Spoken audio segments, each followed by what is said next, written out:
Hello friends, मैं आयुषी स्वागत करती हूँ आपका आपके अपने यूट्यूब चैनल कॉमर्स स्पॉटलाइट में। आज की वीडियो में हम डिस्कस करने वाले हैं अबाउट G20। G20 है क्या, कब बना था, क्यों बनाया गया था, किस तरीके की मीटिंग्स यहाँ पे कंडक्ट की जाती हैं, कौन सी कंट्रीज हैं जो इनके मेंबर नेशंस हैं, और अब G20 समिट जो हुई थी उसके बाद क्या मेन डिसीजंस हैं जो लिए गए हैं, और किस तरीके से ये टॉपिक आपके लिए इंपॉर्टेंट हो जाता है आपके सिलेबस में, वो चीजें भी हम यहाँ पे डिस्कस करते हुए चलेंगे। तो चलिए स्टार्ट करते हैं इस वीडियो के बारे में।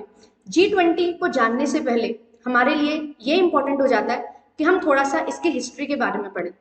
1970s का टाइम था जहां पे इकोनॉमिक रिसेशन हम देख रहे थे। रिसेशन का कारण क्या था कि जो अरब कंट्रीज हैं उन्होंने वेस्टर्न कंट्रीज को ऑयल सप्लाई करना बंद कर दिया गया था और ऑयल पे एम्बार्गो लगा दिया था, जिसकी वजह से सेकेंड वर्ल्ड वॉर के बाद से ही ये एनर्जी क्राइसिस देखने को मिले थे। जो वेस्टर्न कंट्रीज थी वो बहुत ज्यादा डिपेंड थी ऑयल सप्लाई पे, और ऑयल सप्लाई ना मिलने के कारण उनको बहुत ज्यादा नुकसान हो रहा था। ये चीजें चल रही थी। उस टाइम पे ये चीज देखी गई अर्ली 1973 में कि हमें क्या करना चाहिए। जो नेशंस है लाइक वेस्टर्न नेशंस में मेनली यूएसए, यूके, यूरोप, इनको प्रॉब्लम हो रही थी, तो इन्होंने डिसाइड किया कि अगर हमें इस कंडीशन से, इस सिचुएशन से बाहर आना है तो हमें मिलके कुछ एक्शन लेने होंगे, हमारी इकोनॉमिक पॉलिसीज को स्ट्रेंथन करना होगा और कुछ ऐसे डिसीजन लेने होंगे जिन डिसीजन से हम अपनी इकोनॉमी को रिवाइव कर सकें। तो इस टाइम पे अर्ली 1973 में क्या हुआ, यूएसए, यूके, जर्मनी और फ्रांस के फाइनेंस मिनिस्टर्स ने मिलके डिसाइड किया कि हम कुछ मिलके एक ऐसे डिसीजंस लेंगे जो हम अपनी इकोनॉमी को रिवाइव करने में हेल्प कर सकें। तो इन जो अमेरिका है उसके व्हाइट हाउस में ये मीटिंग्स हुई। फिर 1975 में होता ये है कि ये 4 कंट्रीज इटली और जापान को भी ऐड कर लेती हैं और मिलके ये 6 नेशंस मीटिंग करते हैं और फर्स्ट ऑफिशियल मीटिंग होती है 1975 में। फिर इसके बाद 1976 में कनाडा भी इस ग्रुप को ज्वाइन कर लेता है और ये बन जाता है ग्रुप ऑफ 7 कंट्रीज जिसको बोलते हैं G7। ये 7 कंट्रीज अपने टाइम की मोस्ट डेवलप्ड कंट्रीज थी। इन्होंने मिलकर एक ग्रुप बनाया। फिर इनकी मीटिंग स्टार्ट हुई। ये मीटिंग्स किया करते थे, जो भी फाइनेंशियल सिचुएशन से रिलेटेड कुछ भी चीज़ें होती थी उन पे पॉलिसीज बनाया करते थे। तो ये मीटिंग्स चलती रही। फिर रशिया को भी इसमें इंक्लूड किया गया, बट रशिया ने क्या किया, जब क्रीमिया पे अटैक किया था, इन्वेड किया था क्रीमिया को, तो इसको इस ग्रुप से बाहर निकाल दिया गया था और फिर से ये ग्रुप बन गया था G7। अब ये मीटिंग्स कंडक्ट कर रहा था। उसके बाद होता यूं है 1997 में दोबारा से रिसेशन फेज आता है। रिसेशन फेज आने की वजह से अब सिर्फ इन 7 कंट्रीज को ही नहीं, ऑल ओवर वर्ल्ड बहुत सारी प्रॉब्लम्स हैं जो हमें फेस करने को मिली थी। तो ये सारी प्रॉब्लम्स के चलते ये चीज देखी गई कि अब 1991 में हमारी LPG पॉलिसी भी आई है जिसमें G स्टैंड्स फॉर ग्लोबलाइजेशन। तो ये चीज पाई गई कि अब किसी अगर एक कंट्री को भी कुछ प्रॉब्लम होती है तो उसका impact all over the world हमें देखने को मिलता है। तो अगर हमें अपनी इकोनॉमी को स्ट्रॉन्ग करना है तो क्या करना होगा, सभी नेशंस को मिलके कुछ एक्शन प्लान्स बनाने होंगे, कुछ इकोनॉमिक पॉलिसीज ऐसी बनानी होंगी जहां पे हम सभी लोग मिलके अपने फ्यूचर को ब्राइट कर सकें और अच्छे डिसीजंस लेके जो रिसेशन जैसी सिचुएशंस हैं उनसे बाहर आ सकें। तो 1998 में G20 का संगठन होता है और G20 में कौन कौन कंट्रीज हैं। अब ये एक बहुत इंपॉर्टेंट सवाल आया, तो इनमें किन कंट्रीज को रखा जाना चाहिए। तो सबसे पहली चीज आई कि जो G7 की कंट्रीज हैं उनको तो रखना है ही, तो G7 की कंट्रीज यहाँ पे आई। फिर उसके बाद ये देखा गया कि हमारे जो वर्ल्ड में मोस्ट लीडिंग इकोनॉमीज जो हैं, जो बहुत बड़ी इकोनॉमीज को हैंडल कर रही हैं, वो होनी चाहिए। इनमें इंक्लूड होती हैं 5 कंट्रीज जो हम जानते हैं आज के टाइम पे ब्रिक्स के नाम से। तो यहाँ पे ब्राज़ील, रशिया, इंडिया, चाइना और साउथ अफ्रीका शामिल होती हैं। फिर ये चीज़ डिसाइड की गई कि अब हमें रीजनल पावर वाइज भी क्या चाहिए, कुछ कंट्रीज चाहिए जो रीजन को रिप्रेजेंट करें। जैसे हमारे पास डिफरेंट कॉन्टिनेंट्स हैं, तो उन सभी कॉन्टिनेंट्स में से रीजनल पावर को देखते हुए हमने कुछ कंट्रीज को सिलेक्ट किया। तो यहाँ पे एशिया से आती हैं इंडोनेशिया और साउथ कोरिया, साउथ अफ्रीका से अर्जेंटीना, नॉर्थ अमेरिका से मैक्सिको, ओशियनिक रीजन से ऑस्ट्रेलिया, मिडिल ईस्ट से साउथ अरेबिया एंड टर्की, और यूरोप से हमारे पास आता है पूरा का पूरा संघ, एक यूरोपियन यूनियन। तो इनके साथ हम बन जाते हैं G20। 19 कंट्रीज हैं और साथ में एक यूरोपियन यूनियन है। तो 1999 में सितंबर में G20 का संगठन होता है और इसके तहत ये यहाँ पे काम है जो चलता है। 1997 में हुआ यूं था कि क्राइसिस जो आए थे वो एशियन फाइनेंशियल क्राइसिस थे और ग्लोबलाइजेशन की वजह से इसका इम्पैक्ट ऑल ओवर वर्ल्ड हमें देखने को मिल रहा था। और 1998 में अनएम्प्लॉयमेंट बहुत ज़्यादा बढ़ गया था, करेंसी की वैल्यू बहुत ज़्यादा डिप्लीट हो रही थी। तो हमें ज़रूरत थी ऐसे संघ की जहाँ पे आप एक ग्रुप ऐसा बनाएं कि सभी चीज़ों को डिस्कस यहाँ पे अच्छे से किया जाए। तो इसी तरीके से G20 है जो यहाँ पे बनता है। और G20 बनने के बाद अब यहाँ पे क्या चीज़ें होंगी, अभी तक हम ये देख रहे थे कि जो फाइनेंस मिनिस्टर्स हैं और जो RBI या हम बोल सकते हैं कि जो सेंट्रल बैंक होते हैं उनके गवर्नर्स होते हैं, वो मिलके क्या करते हैं, मीटिंग्स करते हैं। बट फिर ये चीज़ आई कि अभी सिर्फ इनको ही नहीं, इनके साथ साथ जो हेड ऑफ द स्टेट्स हैं, प्रेसिडेंट्स एंड प्राइम मिनिस्टर्स, इनकी भी मीटिंग होनी चाहिए। तो इनकी मीटिंग होनी चाहिए, ये चीज़ें डिसाइड की गई। और ये चीज़ें कब डिसाइड की जाती हैं, जब हम फाइनेंशियल क्राइसिस से गुजरते हैं 2008 में। 2008 में एक बहुत बड़ा फाइनेंशियल क्राइसिस हमें देखने को मिलता है, जहाँ पे हमारी इकोनॉमी बहुत ज़्यादा स्लो डाउन हो जाती है और बहुत ज़्यादा नुकसान होता है हमें। और फिर उसको रिवाइव करने के लिए ये पूरा संगठन है जो बनाया जाता है और इसकी मीटिंग्स कंडक्ट करवाई जाती है। तो अब हम बात करते हैं वन बाय वन कि कौन सी मीटिंग हुई है और कहाँ पे मीटिंग हुई है। तो फर्स्ट मीटिंग जो होती है वो 2008 में 14 और 15 नवंबर को होती है USA में। सेकंड मीटिंग होती है यूनाइटेड किंगडम में 2 अप्रैल 2009 को। थर्ड मीटिंग होती है 24 एंड 25 सितंबर को 2009 में, अगेन USA में। फिर इसके बाद फोर्थ मीटिंग होती है कनाडा में। फिफ्थ मीटिंग कंडक्ट करवाई जाती है साउथ कोरिया में। सिक्स्थ मीटिंग होती है फ्रांस में। सेवेंथ मीटिंग होती है मैक्सिको में। एट्थ मीटिंग होती है रशिया में। नाइन्थ मीटिंग होती है ऑस्ट्रेलिया में। 10th मीटिंग होती है टर्की में। 11th मीटिंग होती है चाइना में। 12th मीटिंग होती है जर्मनी में। 13th मीटिंग होती है अर्जेंटीना में। 14th मीटिंग होती है जापान में। 15th मीटिंग होती है साउथ अरेबिया में एंड 16th मीटिंग होती है इटली में। 17th मीटिंग होती है इंडोनेशिया में। और इस साल 2023 में 18th समिट हुई थी और ये हुई थी इंडिया के प्रगति मैदान में, दिल्ली में। अब यहाँ पे आगे जो 19th समिट होगी वो कहाँ पे होगी, तो इसके मेंबर नेशंस हमें जैसा पता है 20 हैं। तो ब्राज़ील में अभी तक कोई मीटिंग नहीं हुई है, तो ब्राज़ील में मीटिंग होगी। फिर उसके बाद 20th समिट जो होगी वो होने वाली है साउथ अफ्रीका में। हर साल डिफरेंट कंट्रीज के प्रेसिडेंट और प्राइम मिनिस्टर्स, मतलब हेड ऑफ द कंट्रीज, मिलते हैं और हर साल एक कंट्री को इसकी प्रेसिडेंसी दी जाती है।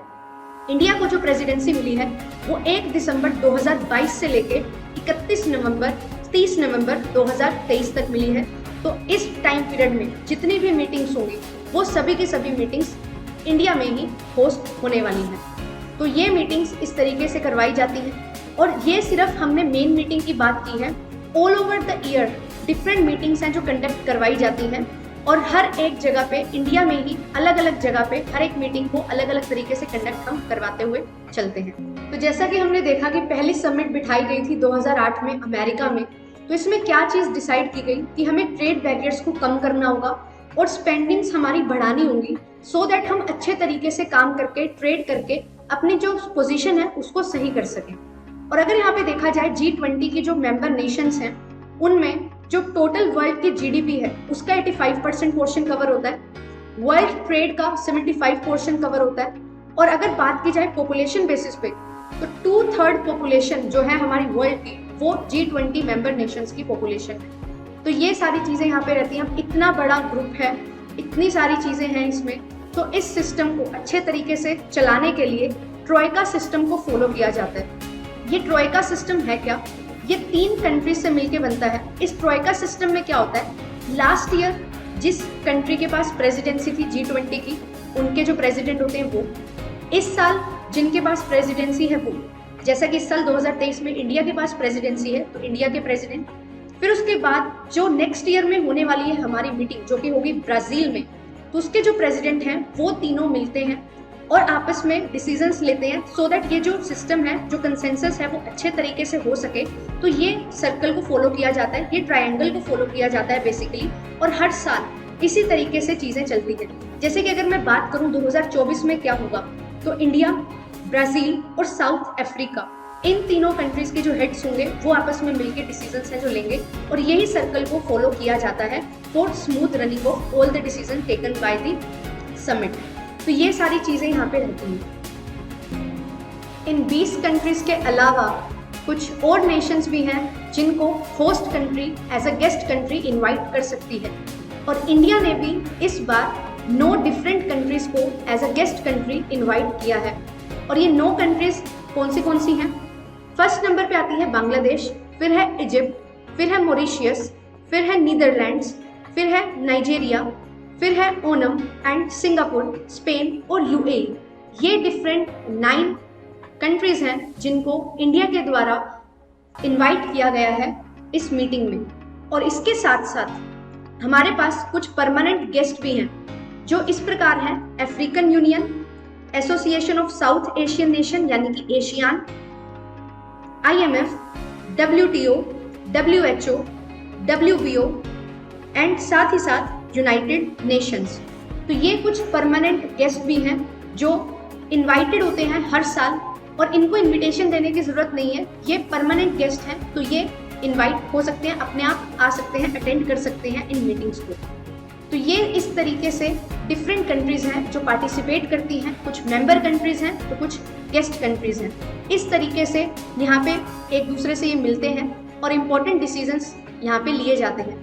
इनिशियली जब G20 बना था तो इनका मेन मकसद सिर्फ और सिर्फ फाइनेंशियल डिसीजंस लेने से था, बट जैसा कि मैंने आपको बताया कि यहाँ पे ग्लोबलाइजेशन का इम्पैक्ट बहुत ज़्यादा देखने को मिलता था, तो इस वजह से ये चीज़ डिसाइड की गई कि हम क्लाइमेट चेंज से रिलेटेड, सस्टेनेबल डेवलपमेंट से रिलेटेड और भी डिसीजंस हैं जो लेंगे, जो हमारे पूरे वर्ल्ड को एक अच्छे तरीके से फर्निश करने में हेल्प करेगा और हम बेटर एक वर्ल्ड क्रिएट कर सकेंगे हम सब के लिए।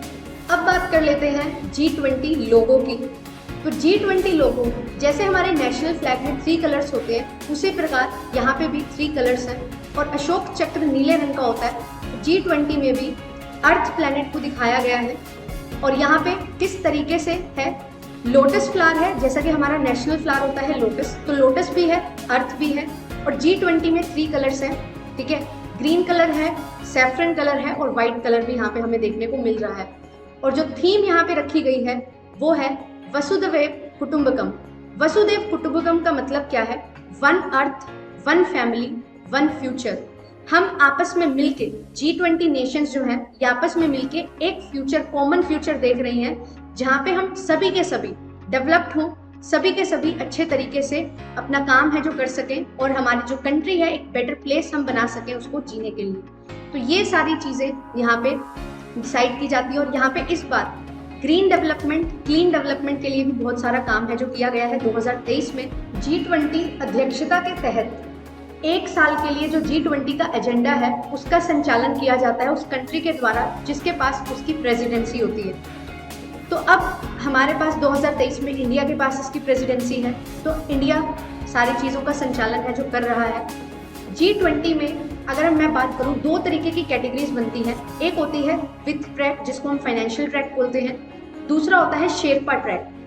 विथ ट्रैक में क्या होता है, जो भी हमारे फाइनेंस मिनिस्टर्स होते हैं डिफरेंट नेशंस के जो इसके मेंबर्स हैं और साथ ही साथ जो सेंट्रल बैंक के गवर्नर्स होते हैं वो इसको लीड करते हैं, इसका नेतृत्व करते हैं।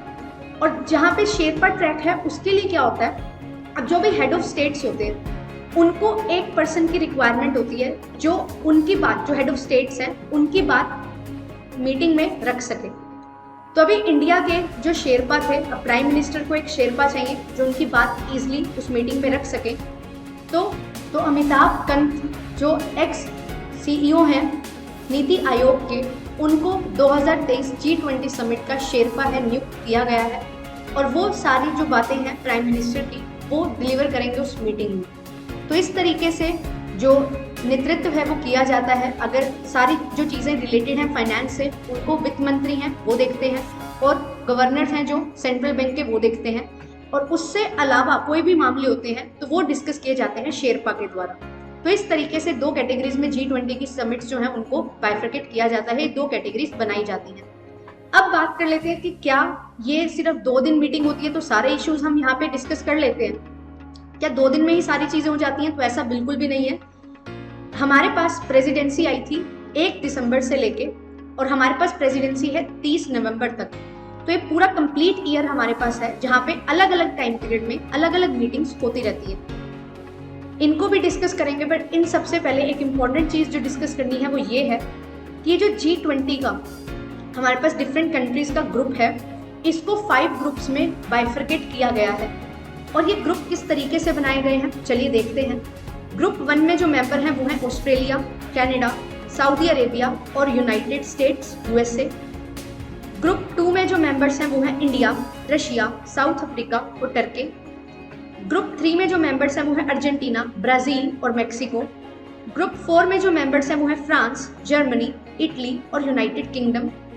एंड ग्रुप 5 में जो मेंबर्स हैं वो हैं चाइना, इंडोनेशिया, जापान और साउथ कोरिया। तो इस तरीके से यहाँ पे ग्रुप में डिवीजन की हुई है, और ये ग्रुप में डिवीजन इस तरीके से की हुई है कि हर एक ग्रुप की 1 साल में टर्न आती है, फिर नेक्स्ट ग्रुप में से मेंबर की टर्न आती है, फिर 3rd ग्रुप में से, 4th ग्रुप में से, 5th ग्रुप में से, और इसी तरीके से एक ग्रुप है जो रोटेट करता रहता है, और इसी तरीके से यहाँ पे जो मीटिंग्स हैं वो कंडक्ट होती हैं।